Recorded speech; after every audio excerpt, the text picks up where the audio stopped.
Peace and Black Power, family. Peace and Black Power.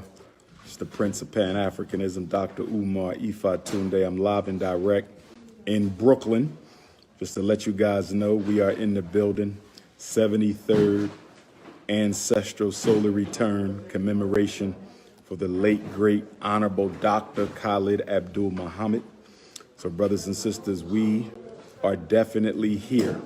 So make sure you come through 677 Lafayette Avenue in Brooklyn, 677 Lafayette Avenue in Brooklyn. It is now 4:30. The program is going to start around 6:30. Dr. Umar is going to speak around 7:30. All right, family? So I'm letting y'all know you got time to come down, come on through. 677 Lafayette Avenue in Brooklyn, the Magnolia Tree Earth Center. Magnolia Tree Earth Center, 677 Lafayette Avenue. Program at 6:30. Dr. Umar speaks at 7:30. So that means between now and then, if you have any questions that you want to ask me, political, personal, any issues with your children, evaluation reports you want me to take a look at, IEPs you want me to review, now is the time. I got 2 hours of downtime, so come through. Mothers, fathers, activists, organizers, Garveyites, Pan-Africanists, come on through. But for the next two hours, I'm open. All right, I'm not doing no interviews. Don't come here looking for no interview, because half y'all looking for an interview never donated to FDMG. Damn with them interviews. I said if you have questions, I will answer your questions. Serious questions, because I have 2 hours. So come on through Brooklyn right now, and you can meet me one-on-one, small group, whatever you do. Come holler at the Prince, 677 Magnolia. Once again, program at 6:30. I'll speak at 7. You can also come and get your book signed. Black Parent Advocate is in the house. Okay, Black Parent Advocate, The Art of War for Dealing with America's Public and Charter Schools is in the house. So if you don't have a copy and you need a copy, all right, come on through. We here. All right, come on through. We here. All right, announcements. So we here celebrating Dr. K.hallid Muhammad's 73rd solar return. Okay, that's today. He's the focus. Friday, Dr. King's birthday. I will be in Charleston, South Carolina this Friday, January 15th. We will be in Goose Creek at the Diamond Cuts Barber Lounge in Goose Creek. Diamond Cuts Barber Lounge in Goose Creek, 2 to 8 this Friday. Black Parent Advocate book release. And then Macon, Georgia, Saturday, January 16th, the very next day, at the Homeland Village Cultural Center in Macon, Georgia. So that's Friday and Saturday, Dirty South, doubleheader, South Carolina and Georgia. All right, Newport News in Richmond. I ain't been to Newport News since 2014, 2013. I ain't been to Richmond in a minute as well, brothers and sisters. So I'm coming back. Hampton Roads area will be in Newport News on Saturday, February the 13th. Newport News, I will be speaking. They have enough space for me to speak. So at 2 o'clock, I will be speaking in Newport News. And then on Sunday, the Honorable Frederick Douglass's 203rd birthday, we will be in Richmond, Virginia at the Charmaine Colors Healing Salon. In Newport News, we're going to be at a boxing center, and the name is escaping me. If you need the flyer for Newport News or Richmond, if you need the flyer, text me or WhatsApp me, 215-989-9858. If you need the flyer for Newport News or Richmond, text me, 215-989-9858. What else we working on? We're at Louisville, Kentucky, February the 24th, Louisville, Kentucky. We're working on Louisville, Kentucky for Wednesday, I think that is, February the 24th. Oakland, California, last day of Black History Month. That's Sunday, February the 28th, Oakland, California. We trying to make that happen. Oakland, I ain't been there since 6 years overdue. Okay, Newport News, I'm like 7, 8 years overdue. All right, we working on Pittsburgh, Pennsylvania and Harrisburg, Pennsylvania. We also got a spot in Sioux Falls. Is that North Dakota, South Dakota? Sioux Falls, North Dakota, South Dakota, Sioux Falls. Anybody know? We got a spot in Sioux Falls. I don't know if that's North Dakota, South. I think it's South Dakota. We got a spot in Sioux Falls. We're going to do Sioux Falls and Des Moines, Iowa together. We're going to do Sioux Falls, North or South Dakota, and Des Moines, Iowa. We're going to do them together. The date coming soon. Date coming. Camden, New Jersey. We're going to be at the La Unique Bookstore in Camden. We already did North Jersey. Now we're going to do South Jersey at the La Unique Bookstore in South Jersey, right over the bridge from Philly. So Philly, y'all going to have to come across the bridge to Jersey. We're working on the college tour, working on the Africa trip, working on the FDMG building. God willing, we'll be ready for the summer for that first annual Unapologetically African Family First Festival. All right. Also, I'm looking for spaces to hold my class. Okay. Ifa Tunde University is going to be doing a series of crash courses. The Ifa Tunde University is going to be doing a series of crash courses, 8-hour seminars, crash course, 1 day, all day, 8-hour seminar. You feel me? 9, 10, 11, 12, 1, 2, 3, 4, 5, 6, 8 to 6. Hour for registration and an hour for lunch. Lunch will be provided. If you got a space that can sit 50 brothers and sisters with COVID social distancing, if you have a space that you own, storefront, massage parlor, church, activity center, if it can fit 50 people with social distancing, get in contact with me, all right?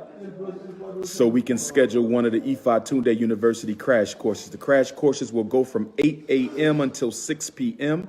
An hour is added in there for lunch and an hour for registration, right?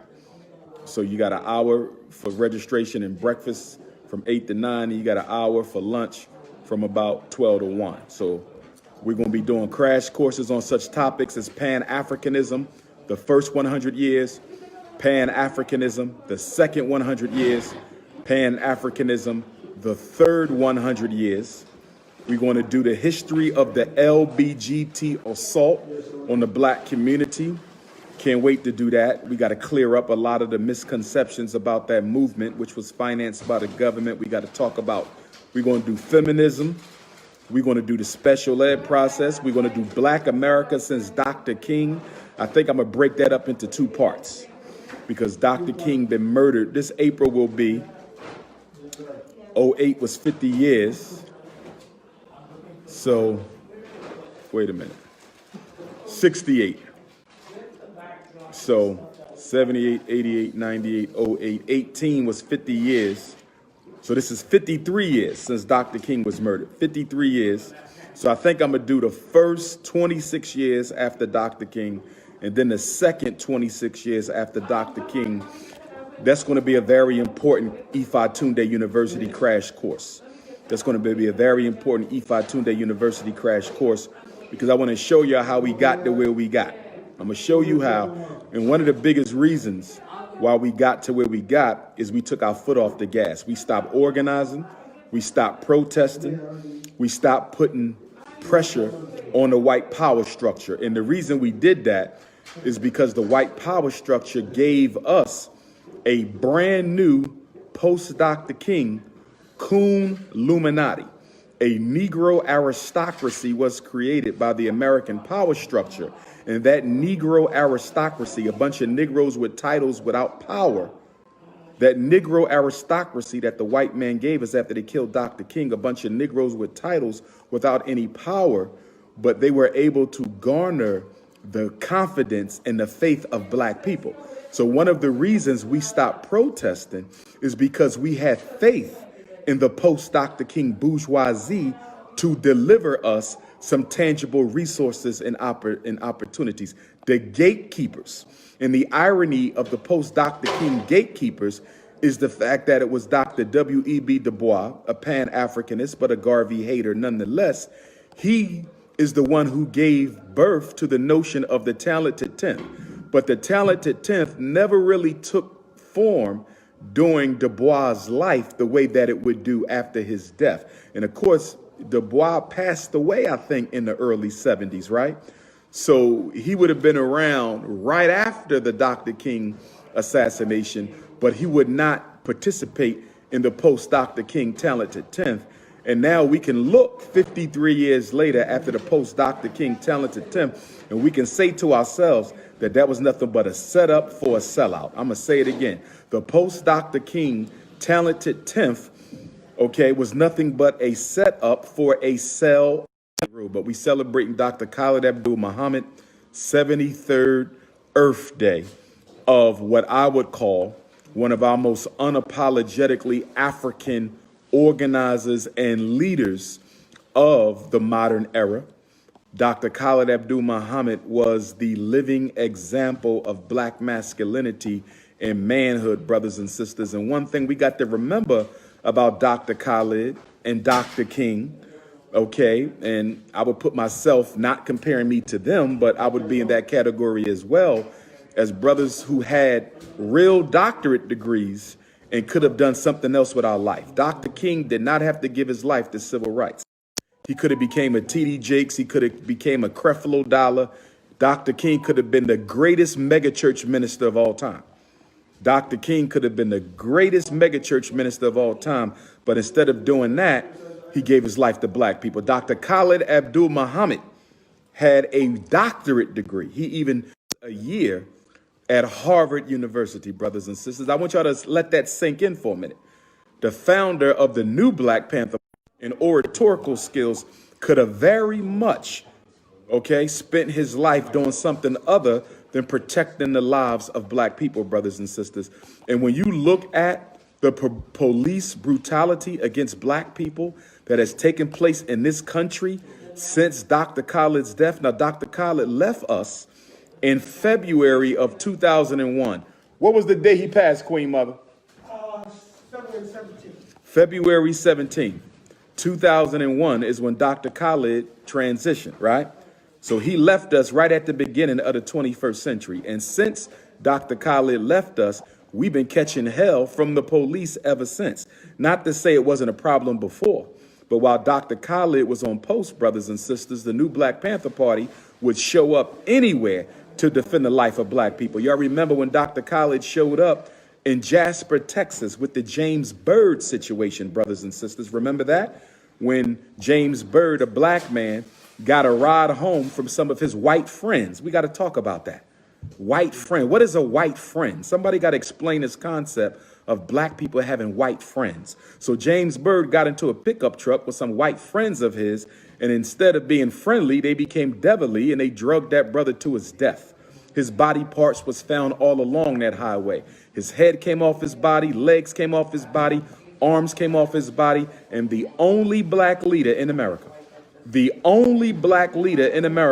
who decided to go down to Jasper, Texas, and personally, not send no representative.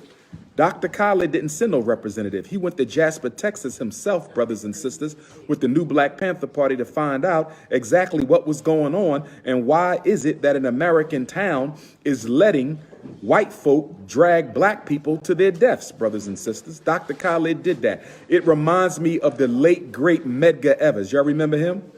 NAACP activist out of Jackson, Mississippi, one of our great black leaders who was often overlooked.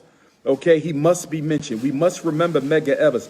Just like Dr. Khalid was the only black leader to go and investigate the Jasper, Texas lynching of James Byrd, Medgar Evers was the only black leader to go down into the dungeons of Mississippi to investigate the lynching of Emmett Till. That's right, brothers and sisters. None of your other black leaders went down there to investigate the death of Emmett Till. Only Medgar Evers did that. None of your leaders went down there to investigate the lynching of James Byrd in Jasper, Texas. Only Dr. Khalid Muhammad did that, brothers and sisters. So that's why Dr. Umar thought it was necessary and important for me to come here in Brooklyn today to have had the youth in their day.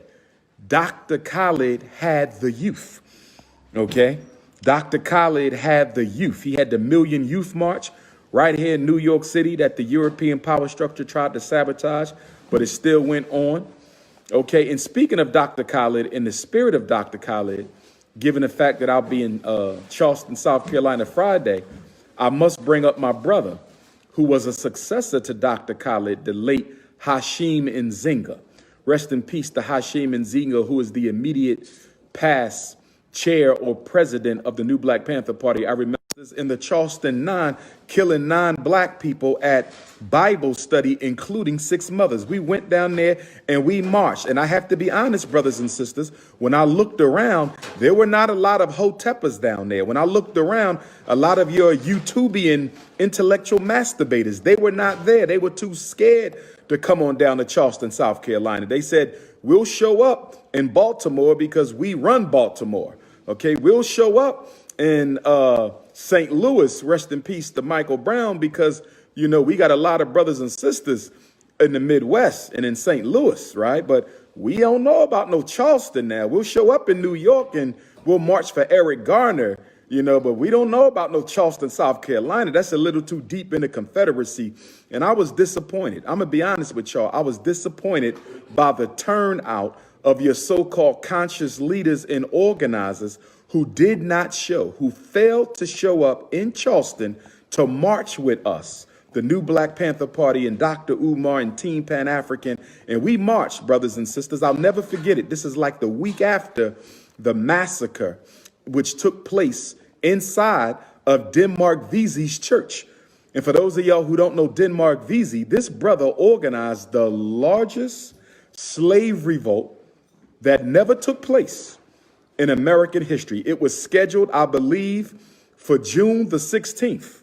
I think that's the day. And the Dylan Roof massacre, the Charleston 9, took place in June. And I don't know if it was the 16th, but it took place during the same week as the planned Denmark Vesey slave revolt, brothers and sisters. So that murder of our non-African brothers and sisters, which included 6 mothers, had a symbolic meaning behind it. They planned it, and I don't think Dylan Roof acted alone. Dylan Roof did not act alone. You're not going to convince me, nobody can convince me, that that boy acted alone. He was sent in to do that. And they did it during the anniversary week, okay, of the great Denmark Vesey slave revolt, because they wanted to send a message to black people.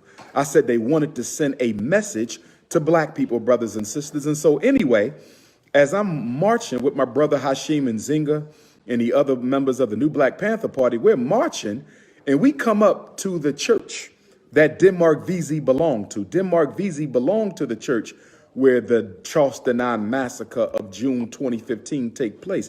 And as we marching in solidarity in Charleston, South Carolina 6 years ago, the week after the Dylan Roof massacre, we look at the church, and standing outside of the church, which is one of the oldest black churches in America, standing outside the church was Negroes and Caucasians, right? We're used to seeing that because we love white folks, so that didn't necessarily throw me off. But what threw me off is as we were shouting Black Power with our red, black, and green flags in the air, the flag of the most honorable Marcus Garvey, greatest black leader of the 20th century and greatest black organizer in modern history, we marching. We're not disrespecting nobody.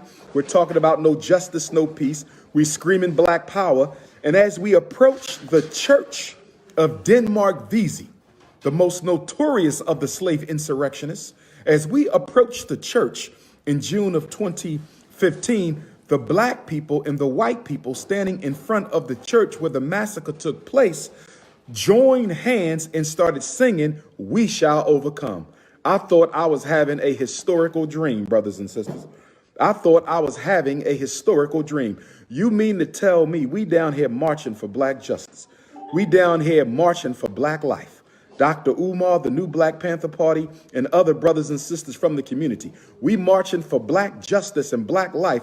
And the best thing that black folks could do was stand in front of the church, hold hands with white folks, and start singing, "We Shall Overcome."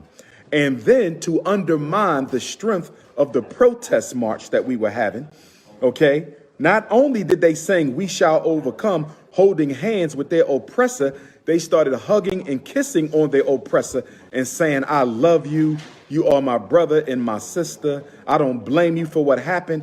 Brothers and sisters, we wasn't blaming those white folks for what happened. We didn't even know who those white folks were. We simply came down there to march, and we marched all the way up to the home. I believe it was the home of one of those who were massacred by Dylan Roof inside the church in Charleston, brothers and sisters. And we marched there. We didn't come to start no trouble. We came to give black people some peace of mind. Black people need to see brothers and sisters who are willing to stand up for them. That's very important that brothers do that. You understand? So Dr. Khalid did that in Jasper, Texas, after the murder of James Byrd.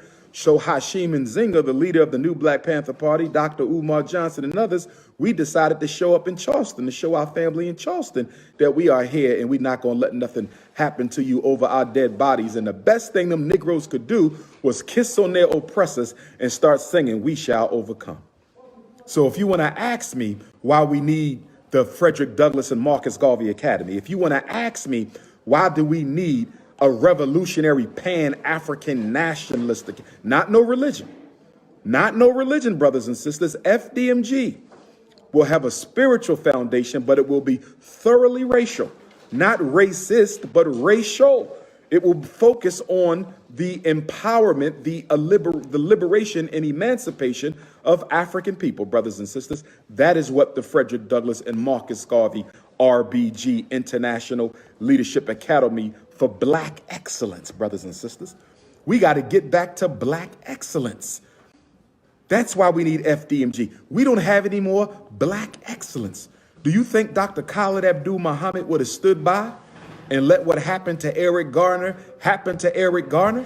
Do you think Dr. Khalid Abdul-Muhammad would have stood by and let what happened to Breonna Taylor happen to Breonna Taylor? Do you think Dr. Khalid Abdul-Muhammad would have stood by and let what happened to our brother Freddie Gray and that brother in Philadelphia who was just shot down, and Philando Castile and Alton Sterling and the brothers and sisters in Atlanta who was murdered by the police? Do you think Dr. Khalid would have stood by and accepted that? He would not.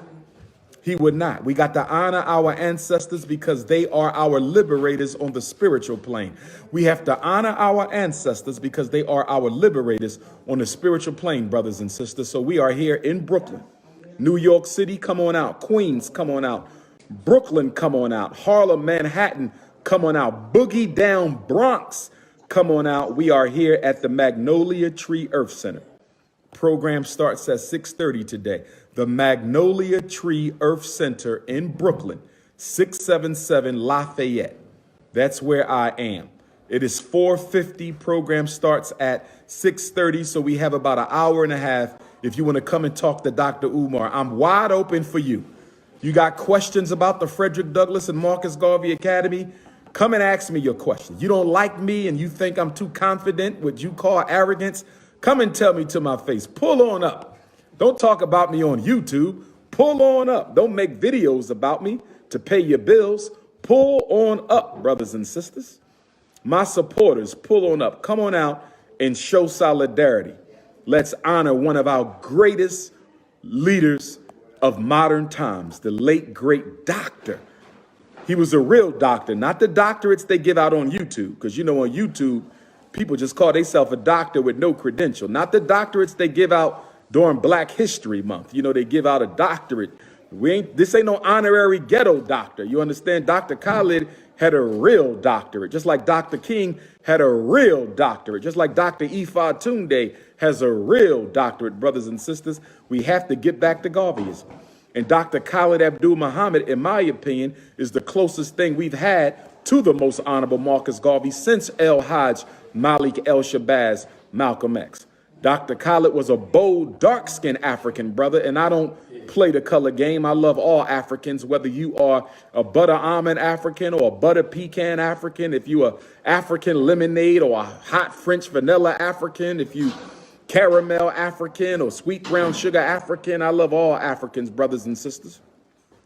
But we got to be honest, Dr. Khallid did not pass the brown paper bag test.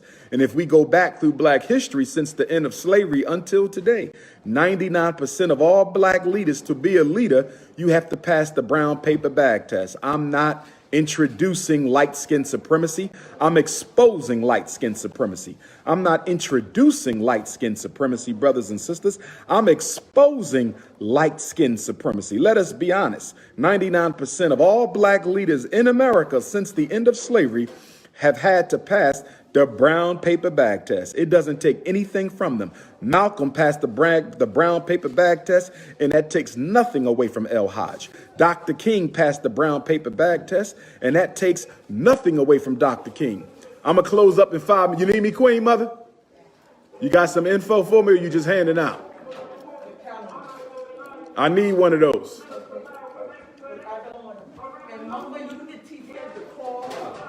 Who was that? Do you have my mother? Excuse me. Do you have my number, Queen Mother? No. Can you write it down? You got a cell phone on you? I'll get used to the technology. I'll get it. Okay, Mama. So yes, y'all hear the voice of Dr. K.hallid Muhammad playing in the background. So I'm going to get ready to wrap up and soak up some of his wisdom to make sure I do him justice when I speak here tonight at 7:30 here in Brooklyn tonight on the 73rd solar return anniversary date of the late, great Dr. K.hallid Muhammad. So come on out, New York City. Come on out, New Jersey. Come on down, Connecticut. Come on up, Pennsylvania.